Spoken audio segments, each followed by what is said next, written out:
Tuke mag Safaricom Chapa Dimba gwenge ma Nairobi biro chakore ayanga odiochieng' ma kiny e alap ma Dandora ka timbe ang'wen mag yawuowi gi ang'wen mag nyiri biro laro thuolo mar tieko e thuolo mokwongo. Motelo ne tukego, kambi tudruok mar Safaricom mosiro tukego nobago tiegruok ne jotugo kaachiel gi kocha mopogore opogore e tiegogi e weche mag tuke kaachiel gi lero negi thuolo ma ginyalo yudo kotudore gi weche tuke adhula.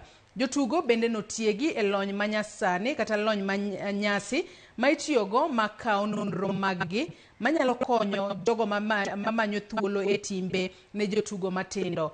Beijing Raiders biro rakore gi Dagoretti Mixed Girls ka Miss Kodai Queens biro tugi Ladies e kidieny mar tim mar Macmillan biro tugo gi Dagoretti ka Young Kings biro regi Lucky Summer Sports Club. Chapa Dimba imeleta opportunities mob, itasaidia kwa hizi manini scholarship wachezaji watapata, na pia itainua wachezaji wengine wataonekana wasipotiwe na matimu za juu. Itasaidia sana pia kuleta watu pamoja huku mashinani, pia watu wenye wako chini waonekane na matimu za juu iwasaidie sana pia. Today's training probably is very important to the players because of their age.